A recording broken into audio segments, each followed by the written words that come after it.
இனி summer holidays கண்ணு call GT ஹாலிடேஸ்க்கு பண்ணு. GT holidays, South India's #1 travel brand.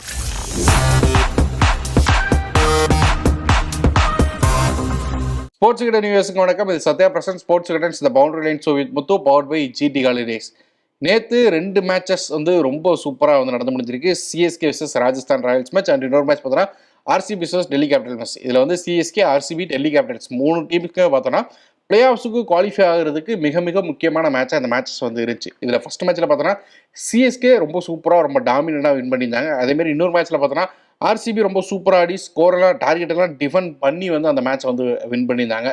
So CSK ஆகட்டும் ஆர்சிபி ஆகட்டும் தங்களோட அந்த பிளே ஆஃப் சான்சஸ் இன்னுமே அதிகப்படுத்தி இருக்கிறாங்க. ஸோ இந்த 2 மேட்சஸ்லையும் சிஎஸ்கேவும் ஆர்சிபியும் எப்படி ஜெயிச்சாங்க அண்ட் டிசியும் ஆர்ஆரும் எதனாலலாம் தோத்தாங்க அப்படின்னு சொல்லிட்டு நம்ம முத்துக்கிட்ட நிறைய விஷயங்கள் பேசி தெரிஞ்சுக்க போகிறோம். வாங்க. வணக்கம் முத்து ப்ரோ. வணக்கம் ஸ்ரீராம். எப்படி 2 மேட்ச் 2 குரூசியலான ஒரு மேட்சை பார்த்துட்டு வந்திருக்கிறோம். நம்ம ப்ரெடிக்ட் பண்ண மாதிரியே தான், நீங்க சொன்ன மாதிரியே தான். சிஎஸ்கே ஒரு பக்கம் வின், இன்னொரு பக்கம் ஆர்சிபி வின். அந்த மே 18 மேட்சுக்கான எக்ஸ்பெக்டேஷனை ரொம்ப அதிகரிச்சுட்டு போயிருக்கிறாங்க 2 டீமும். ஃபர்ஸ்ட் மேட்ச் ஒரு வாரம் வெயிட் பண்ணும் பாருங்க. இப்ப அந்த மேட்சுக்காக நீங்க ஒரு வாரம் 2 டீமும் என்ன மனநிலையில இருப்பாங்க, எப்படி வார்ம் அப் போவாங்க, அந்த மேட்ச் பத்தி எப்படி எதிர்பார்த்துட்டு இருப்பாங்கன்னு பாருங்களேன். ஃபர்ஸ்ட் இன்னைக்கு பார்ட்டி 2 டீமுக்கும், அப்புறம் ஒரு நாள் ரெஸ்ட், அதுக்கப்புறம் தான் மீதி எல்லாம் யோசிப்பாங்க. ஆனா எல்லா ரிசல்ட்டும் தெரிஞ்சிடும்ல. இவங்க ஆட போறப்போ சிஎஸ்கே என்ன பண்ணணும் அப்படிங்கிறது தெரிஞ்சிடும். ஆர்சிபி என்ன பண்ணா உள்ள போலாம் அப்படிங்கிறது தெரிஞ்சிடும். இது ஒரு விதத்துல இவங்க 2 டீமுக்குமே நல்ல ஒரு விஷயம் தான். ஏன்னா எப்படி ஆட அதாவது அக்யூரேட்டா சொல்ல போனா அப்படி இந்த 2 டீம் மட்டும் தான் கன்டென்ஷன்ல இருக்கு. அதாவது ப்ரொவைடட் எல்எஸ்ஜி ப்ரோக்ரஸ் ஆகல, டிசி ப்ரோக்ரஸ் ஆகல, பாயிண்ட் டேபிள்ல வரல, இந்த 2 டீம் மட்டும் தான் இருக்குன்னா எவ்வளவு 18 ரன்கள் வித்தியாசத்துல அவங்க ஜெயிக்கணும், இல்லைன்னா 10 பால்கள் வித்தியாசத்துல ஜெயிக்கணும். இந்த மாதிரி ஒரு ஈக்குவேஷன் இருக்கு. நெட் ரன் ரேட்ல ஆர்சிபி சிஎஸ்கே விட அதிகம் போக, ப்ரொவைடட் எஸ்ஆர்எச் ஜெயிச்சு 3வது இடத்தை பிடிச்சிடுறாங்க, 4வது இடத்துக்கு போட்டி போட்டா இப்போதைக்கு அந்த ஈக்குவேஷன். பட் அதுதான் நடக்குமா? ஏன்னா ஈக்குவேஷன் நீங்க பாத்தீங்கன்னா கால்குலேட்டர் கம்ப்யூட்டர்ல யூஸ் பண்ணி பார்த்தா மேத்தமெட்டிக்கலி ஸ்பீக்கிங் எல்எஸ்ஜி அவங்களோட எல்லா மேட்சும் தோக்குறாங்க, எஸ்ஆர்எச் தோக்குறாங்கன்னா ஆர்சிபியும் சிஎஸ்கே 2 பேரும் போலாம். இந்த பெர்மிட்டேஷன் காம்பினேஷன் தான் எல்லாத்துக்கும் சான்ஸ் இருக்கு அப்படிங்கிறீங்க. இப்போதைக்கு டிசி அவங்களோட வாய்ப்பை லைட்டா இழந்திருக்காங்க, பட் மேத்தமெட்டிக்கல் பாசிபிலிட்டி அவங்களுக்கும் இருக்கு. ரிஷப் பண்டே இழந்தாங்க, சான்ஸும் இழந்தாங்க. நம்ம ஃபர்ஸ்ட் மேட்ச்ல இருந்து வருவோம். சிஎஸ்கே மேட்ச்ல இருந்து நம்ம எதிர்பார்த்தது ராஜஸ்தான் பெரிய ஃபைட் கொடுக்க போறாங்க, ஒரு இன்ட்ரெஸ்டிங்கான மேட்சா போக போகுதுன்னு எதிர்பார்த்தோம். பட் இருந்தா ரொம்ப ஸ்லோவான பிச்சில் ரொம்ப சுமாரான ஒரு ஸ்கோரை ராஜஸ்தான் அடிச்சு ஒரு ஓகேவான மேட்சா தான் போய் முடிஞ்சுது. ஓவரால் இந்த மேட்ச் பாக்குறப்ப எப்படி இருந்துச்சு? இந்த டிபிக்கல் அந்த சேப்பாக் பிச் அப்படின்னு சொல்லுவாங்களே, அந்த பிச் தான் இருந்துச்சா? எப்படி இருந்துச்சு? ஆமா, அந்த மாதிரி பிச் தான் இருந்துச்சு. ராஜஸ்தான் ராயல்ஸ் ஒரு 170 அடிச்சிருந்தா அவங்க மேட்சை மேபி ஜெயிச்சிருக்கலாம். அந்த மாதிரி கஷ்டமான பிச்சு. அவங்க கம்மியான ஸ்கோருக்கு அடிச்சாங்க. பவர் பிளேல விக்கெட்டே விழாம 40 ரன் தான் அவங்களோட அதிரடி ஓபனர்ஸ் அடிக்கிறாங்கன்னா அங்கேயே அவங்க கொஞ்சம் மாட்டிக்கிட்டாங்க. ஏன்னா மிடில் ஓவர்ஸ்ல ரவீந்திர ஜடேஜா சோக் பண்ணிடுவாரு. இன்ஃபேக்ட் சாண்டரும் இருந்தாருன்னா இன்னும் கஷ்டமா இருந்திருக்கும். மிடில் ஓவர்ஸ்லயே அவங்களால பெருசா மொமெண்டம் எடுக்க முடியல. ரியான் பராக் ஏதோ அடிச்சாரு. இப்ப யோசிக்க தோணுது, ராஜஸ்தான் ராயல்ஸ் ஒரு கம்ஃபர்டபுளான பொசிஷன்ல இருக்காங்க. ஏன்னா அவங்களோட இண்டிவிஜுவல் பெர்ஃபார்மன்ஸ் அப்பப்ப காப்பாத்துச்சு. போலிங் சூப்பர், அதை பத்தி நான் பேசல. பேட்டிங்ல பட்லர் அடிச்சா ஜெய்ஸ்வால் அடிக்கல, ஜெய்ஸ்வால் அடிச்சா பட்லர் அடிக்கல. ரியான் பராக் நிறைய மேட்ச் நல்லா ஆடி காப்பாத்தினாரு. பட் ஒரு கூட்டா சேர்ந்து சூப்பரான பேட்டிங், அந்த மாதிரி இப்ப எஸ்ஆர்எச் கேகேஆர் டாமினேட் பண்ண மாதிரி ஆர்ஆர் ஒரு மேட்சாவது டாமினேட் பண்ணிருக்காங்களான்னு எனக்கு யோசிக்க தோணுது. எனக்கு என்ன தோணுச்சு அப்படின்னா, பாக்குறப்போ அவங்க மென்டலி ரொம்ப சீரியஸா ரொம்ப இந்த பிச்சை பத்தி ரொம்ப யோசிச்சு போயிட்டாங்களோ அப்படிங்கிற மாதிரி தோணுச்சு. ஏன்னா 2-3 நாள் இங்கே தான் இருந்தாங்க. அந்த டே இந்த மத்தியானம் 1 to 5 தான் ப்ராக்டிஸுமே பண்ணாங்க. டே கேம் அப்படின்னு ரொம்ப இதுவா இருந்தாங்க. ரொம்ப யோசிச்சு ரொம்ப அந்த மென்டலி ரொம்ப டிஃபென்சிவா போயிட்டாங்களோ, பேட்டிங் ரொம்ப நின்று ஆடலாம், பார்த்து ஆடலாம் அப்படிங்கிற மாதிரி. நிச்சயமா இருக்கலாம். நீங்க சொன்னது அப்சல்யூட்லி கரெக்ட். அண்ட் இந்த மாதிரி ஒரு மேட்ச்ல நீங்க ரோமன் பவல் மாதிரி ஒரு பிளேயரை வச்சு நீங்க சான்ஸ் எடுக்கணும். ஏன்னா நீங்க ஆரம்பத்துல காஷியஸா ஆடுறதா உங்களோட பிளான்னா, லாஸ்ட்ல ஒரு 10 பால்ல ஒரு 30 ரன் அடிக்கிற பிளேயர் உங்ககிட்ட இருந்தும் நீங்க ஒரு மேட்சே கொடுக்கல. சோ அங்க பேட்டிங் கொஞ்சம் வீக் ஆச்சு. அவங்க ஒரு எக்ஸ்ட்ரா போலரோட ஆடின மாதிரி தோணுச்சு, போலிங் போடுறப்போ எக்ஸ்ட்ரா பேட்டரோட ஆடின மாதிரி தோணுச்சு. அந்த மாதிரி குழப்பத்துல ராஜஸ்தான் ராயல்ஸ் நம்மளே உண்டாக்கிட்டாங்க. சிஎஸ்கேட பவுலர்ஸுக்கு கிரெடிட்ஸ் கொடுக்கணும். ஃபர்ஸ்ட் மைஸ் தீக்ஸ்னா வச்சு ஸ்டார்ட் பண்ணாங்க, துஷார் தேஷ்பாண்டே 2 பேரும் தான் போட்டாங்க. 2 பேருமே நிறைய டாட்ஸ் போட்டு அந்த ப்ரெஷர் ஏற்றி ஒரு மாதிரி நல்லா கொண்டு வந்துட்டாங்க. அப்புறம் பார்த்தோன்னா பவர் பிளே முடிஞ்சோன்னா சிமர்ஜித் சிங் அந்த முக்கியமான விக்கெட்ஸ் பூரா தூக்கிட்டு போயிட்டாரு. பட்லர், ஆமா. ஆஷஸ்வி, சாம்சன் சொல்லிட்டு அவங்களோட அந்த பெரிய முதுகெலும்பா இருக்கிற அந்த விக்கெட்ஸ் எல்லாத்தையுமே தூக்கிட்டு போயிட்டார். இவங்களோட பவுலிங் பெர்ஃபார்மன்ஸ் பத்தி எஸ்பெஷல் பார்த்தோம்னா சிமர்ஜித் சிங் ஸோ சான்ஸே இல்ல. சிமர்ஜித் சிங் ஒரு ஆனஸ்ட் ட்ரையர். ஃபர்ஸ்ட் மேட்ச் நல்லா பவுலிங் போட்டாரு, செகண்ட் மேட்ச் நிறைய ரன்ஸுக்கு போனாரு. ஏன்னா அவருக்கு வந்து என்ன ஆயிருக்கும்னா இந்த hindsight first match back of the length அடிச்சாரு, ஷார்ட் பால் நிறைய போட்டாரு, அதுல விக்கெட்ஸ் கிடைச்சிச்சு. ரெண்டாவது மேட்ச் யாரோ மேபி அவர் என்ன வச்சிருப்பாருன்னா மேலதான் போடணும், இந்த பிச் அந்த பழைய பிச் கிடையாது, மேல போடலாமான்றப்போ 50 ரன்னுக்கு மேல கொடுத்தாரு. பட் இந்த மேட்ச் திரும்ப அவரோட ஸ்ட்ரென்த்துக்கு வந்தாரு, ஷார்ட் ஆஃப் லென்த் போடுறேன், ஜஸ்ட் ஷார்ட் ஆஃப் லென்த்ல தான் யசஸ்வி ஜெய்ஸ்வாலோட விக்கெட் போச்சு. இந்த சீசன் அவ்வளவு தடவை அதே ஷாட்டுக்கு அவர் அவுட் ஆயிருக்காரு. ஏன்னா ஒரு டெக்னிக்கல் டேர்ம், நீங்க வந்து பாடி வெயிட் முன்னாடி இருக்கிறப்பதான் பாலை வந்து நேரம் அடிச்சீங்கன்னா டிராவல் பண்ணும். அவர் பாடி வெயிட் பின்னாடி இருக்கு இப்படின்றப்போ பால் மேலதான் போகும். நிறைய மேட்ச் ஒரு 4 தடவை அட்லீஸ்ட் இந்த சீசன் அவர் அதே ஷாட்டுக்கு அவுட் ஆயிருக்காரு, ஸ்ட்ரைட்டா அடிக்க போய் பேக் ஆஃப் லென்த் பால. அதை அப்படி அடிக்க முடியாது, அதை வந்து டீம்ஸ் யூஸ் பண்றாங்க. அந்த பால் அவர் விக்கெட் போச்சு. ஜாஸ் பட்லர் வேலியில ஓனான்னு எடுத்து அப்படியே வேட்டி உள்ள விட்டுக்கிட்டாரு.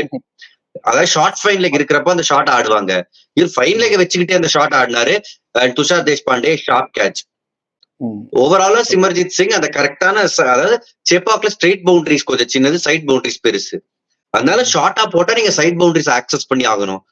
கிட்டத்தட்ட ஒரு சென்டர் விக்கெட் மாதிரி தான் இருந்துச்சு, எக்ஸாக்ட் சென்டர் இல்லைனாலும். சோ ரெண்டு சைடும் பெருசுன்றப்ப அங்க ஆர்ஆர் பெருசா ஆக்சலேட் பண்ண முடியாம மாட்டிக்கிட்டாங்க. நீங்க சொன்ன மாதிரி சிமர்ஜித் சிங் நல்லா பவுல் பண்ணாரு. என்னன்னா அவர் வந்து ஃபர்ஸ்ட் சாய்ஸ் பவுலர் கிடையாது, ஒரு பெரிய டீமே இல்லை, ஒரு 4-5 ஆட்கள் இல்லை அப்படிங்கிறப்ப இவர் வந்து ஒரு பிளேயரா உள்ள கொண்டு வந்தாங்க. வந்து ஒரு 2-3 மேட்ச்லயே ஒரு பிளேயர் ஆஃப் தி மேட்ச் அவார்டை வின் பண்றாரு, முக்கியமான விக்கெட்ஸ் எல்லாம் எடுத்து கொடுக்குறாரு. அப்படிங்கிறது பாக்குறது நல்லா இருக்குல்ல. சிஎஸ்கே வந்து பொதுவாக இந்த மாதிரியான ஆட்களுக்கு சான்ஸே கொடுக்க மாட்டாங்க.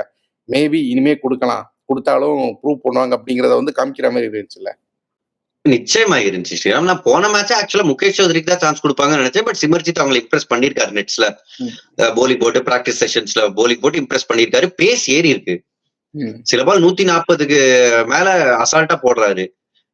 சோ நிறைய ஒர்க் பண்ணிருக்காரு பேஸ்ல. ஒரு பெட்டர் போலர் போன சீசன், அதுக்கு முந்தின சீசன் பார்த்ததை விட பெட்டரா வந்திருக்காரு. அதுக்கான ரிசல்ட் தான் கிடைக்குது. பை ஆல் மீன்ஸ் அவர் வந்து ரொம்ப ஒர்க் பண்ணிருக்காருன்றது கிளியரா தெரியுது. தலைவர் துஷார் தேஷ்பாண்டே பத்தி ஏதாவது சொல்லுங்க.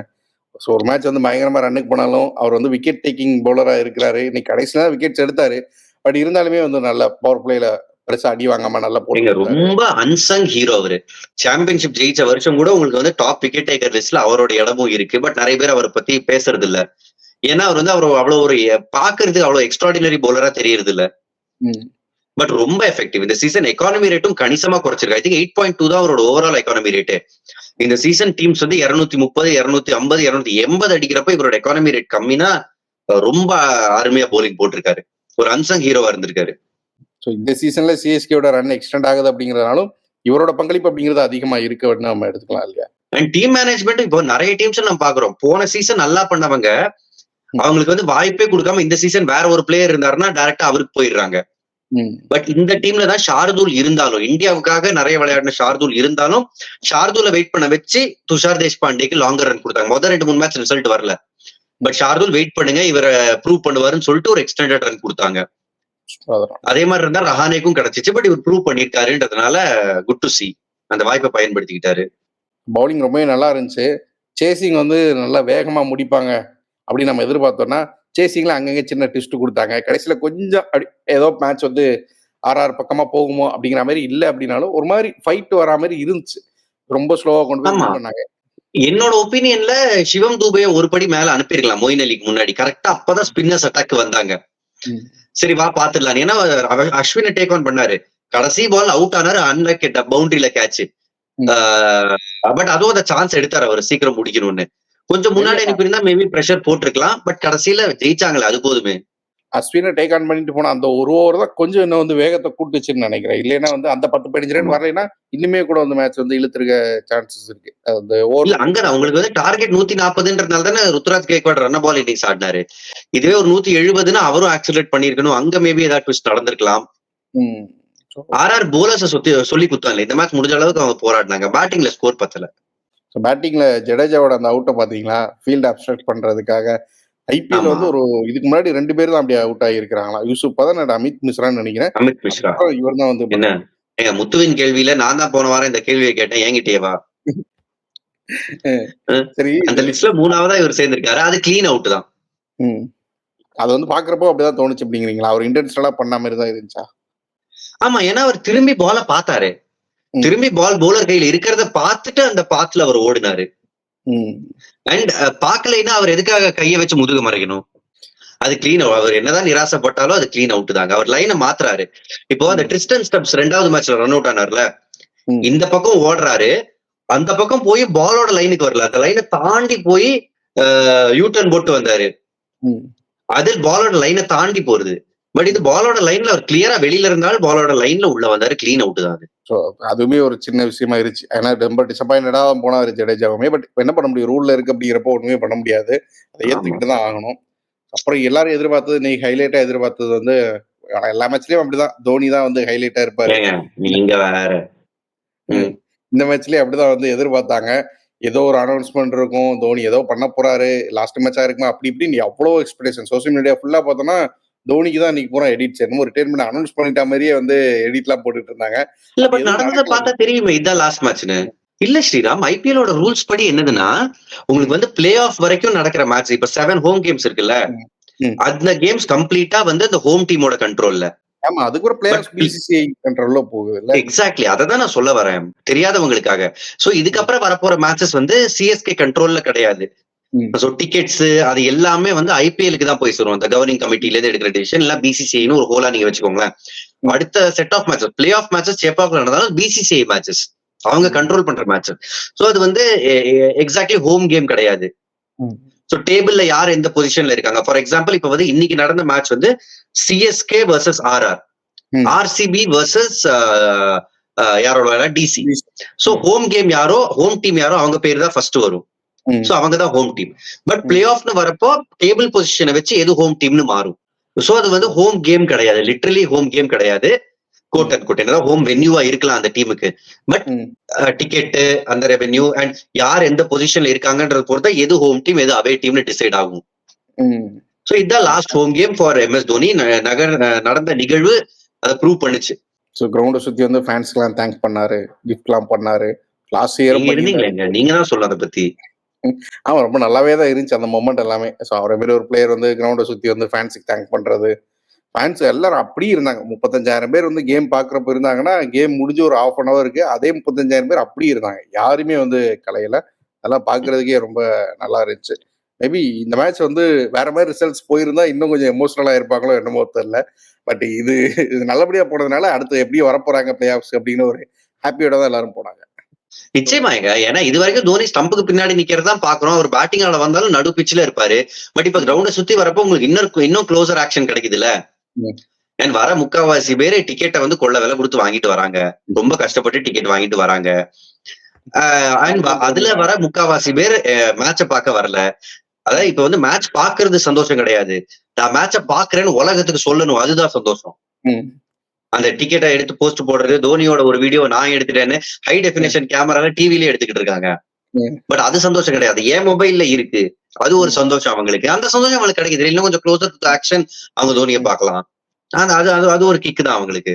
நாட் டு பிளேம் தேம், அதான் இந்த காலத்து ஃபேண்டம்.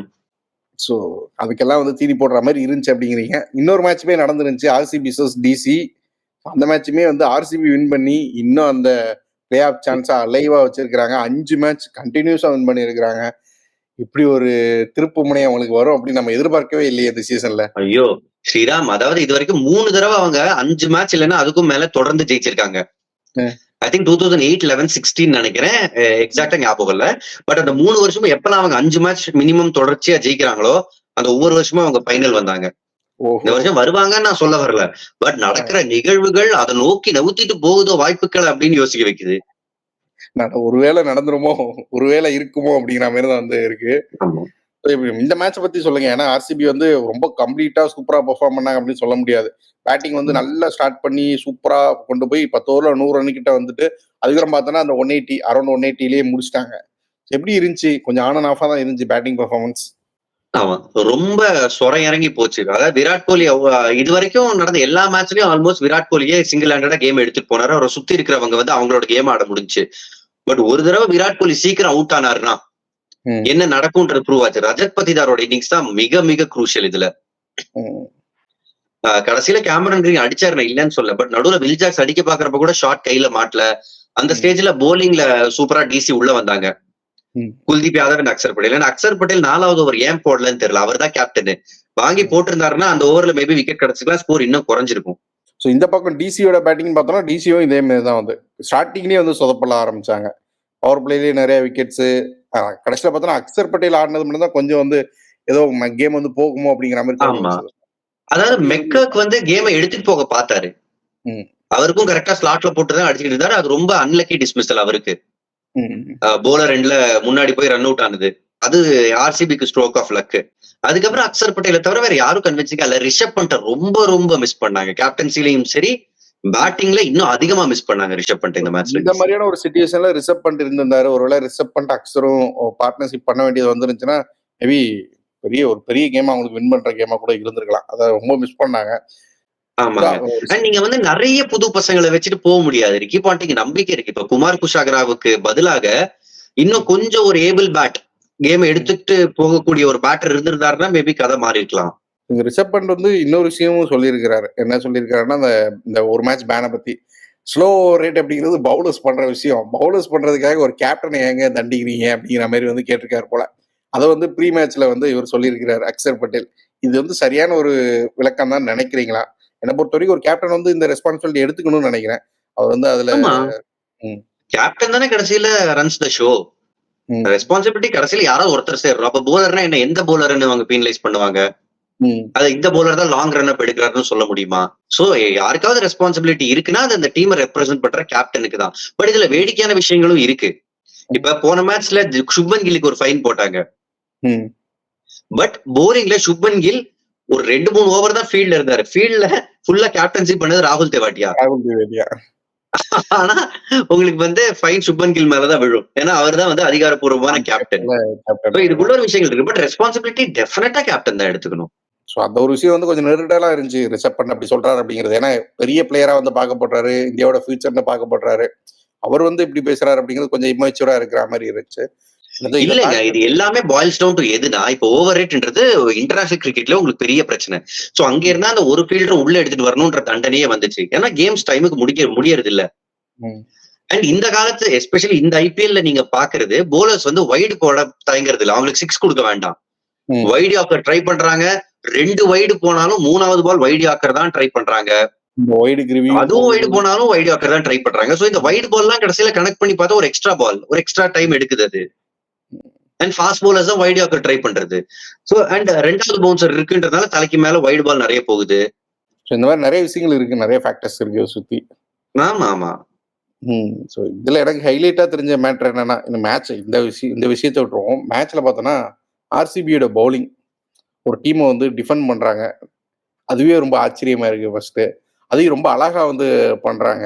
அக்சர் பட்டேல் வந்து ஒரு ப்ரெஷர் கொடுக்குறாரு, இன்னும் பெருசா ஆட பாக்குறாரு. அப்படிங்கிறப்போ அவர் வந்து பெருசா போகிற சமயத்துல கரெக்டா விக்கெட் எடுத்துடுறாங்க. ரொம்ப நல்லா இருக்கு அவங்களோட. நல்லா இருந்துச்சு. இப்ப டீமோட மொராலே ஏறி இருக்கு பாருங்க. அந்த ஒரு சில வெற்றிகள் தர சந்தோஷம் தான். எதுவா இருந்தாலும் பாத்துக்கலாம் வாடா அப்படின்னு சொல்லிட்டு எல்லாரும் ஆடுறாங்க. இவனுக்காக பண்ணுவோம்னு ஆடுறாங்க. விராட் கோலியோட எனர்ஜி மத்தவங்களுக்கு பத்திக்குது. பியூட்டிஃபுல்லா இருக்கு ஆர்சிபியோட கேம் இந்த கடைசி சில மேட்சஸ்ல பார்க்கும்போது. பட் ஓவராலா நீங்க ஃபீல்டிங்க பத்தி சொன்னீங்கன்றதுனால நான் சொல்றேன், டிசி ஃபீல்டிங்லயே கேமை விட்டாங்க. எவ்வளவு லைஃப் கொடுத்தாங்க. ரஜத் பத்தி தான் இருக்கு. ஒவ்வொருத்தருக்கும் ஒவ்வொரு லைஃப். பாரபட்சமே பார்க்கல. உனக்கு லைஃப் வேணுமா இந்த ஒரு லைஃப், உனக்கு வேணுமா இந்த ஒரு லைஃப்னு கொடுத்துக்கிட்டு இருந்தாங்க. மேபி அந்த கேட்ச் எல்லாம் கூட பிடிச்சிருந்தா ரொம்ப இன்னும் வந்து ஒரு 20 ரன் கிட்ட 20 ரன் குறைஞ்சிருக்கும். மேட்ச் ஜெயிக்க வாய்ப்பு இருந்திருக்கும். ஸோ அதை வந்து மிஸ் பண்ணிட்டாங்க. அந்த கேச்சஸ் வின்ஸ் மேட்சஸ் அப்படிங்கிறத வந்து இந்த மேட்ச்ல அவங்களுக்கு நடக்காம போயிருச்சு. ஸோ பார்ப்போம். ரொம்ப ரொம்ப இன்ட்ரெஸ்டிங்கா போகுது. ஆர்சிபி வின் பண்றாங்க அப்படிங்கிறப்போ அந்த டேபிள் அப்படிங்கிறது இந்த 1 வீக் தான் இருக்கு இன்னும். ஸோ இனிமே இந்த கேம்ஸ் வந்து அடுத்த வர கேம்ஸ் வந்து டேபிள வந்து இன்னும் இன்ட்ரெஸ்டிங் ஆக்கலாம். மேபி சில டீம்ஸ் வந்து அந்த மார்க்கை கொடுக்கலாம் அப்படி நேரடியாவே. ஆமா, இப்ப டெல்லி கேபிட்டல்ஸும் லக்னோ சூப்பர் ஜெயின்ஸும் நேரடியா மோத போறாங்க டியூஸ்டே. சோ அந்த match Delhi Capitals and Lucknow super giant நீங்க எடுத்தீங்கன்னா 2 பேரும் 12 பாயிண்ட்ல இருக்காங்க. ஆனா எல்எஸ்ஜிக்கு இன்னும் 2 மேட்ச் இருக்கு. சோ அவங்க வந்து 16 வரைக்கும் வருவதற்கான வாய்ப்பு இருக்கு.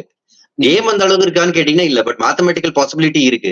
அவங்களும் வாடா என்ன நடக்குதோ பாத்துக்கலாம்னு கேஎல் ராகுல் இறங்கி 180ல ஒரு மேட்ச் அடிக்கிறாரு. ஸ்ட்ரைக் ரேட்ல ஒரு 80 ரன் வந்துருது கேஎல் ராகுலுக்கு. அப்பனா என்ன வேணாலும் நடக்கலாமே.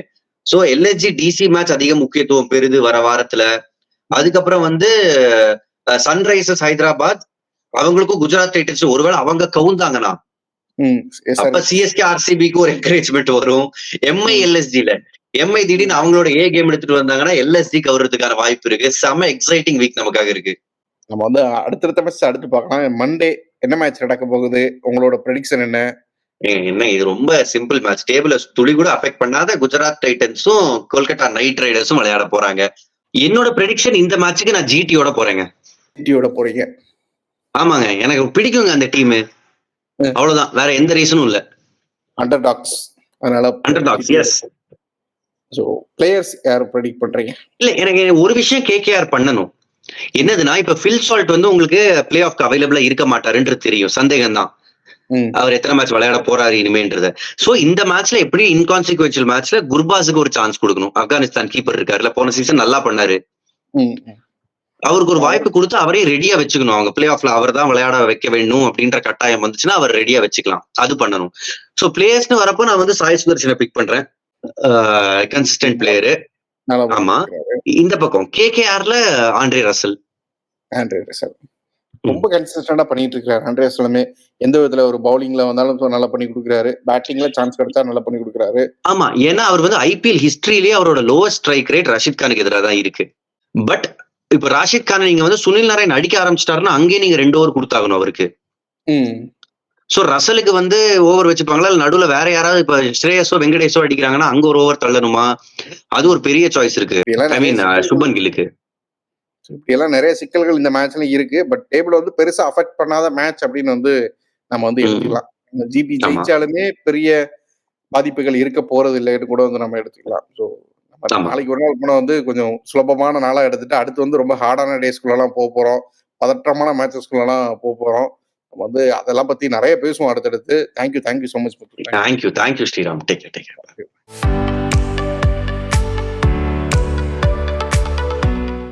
இனி சம்மர் ஹாலிடேஸ் கண்ணு கால் ஜிடி ஹாலிடேஸ்க்கு பண்ணு. GT holidays, South India's number 1 travel brand.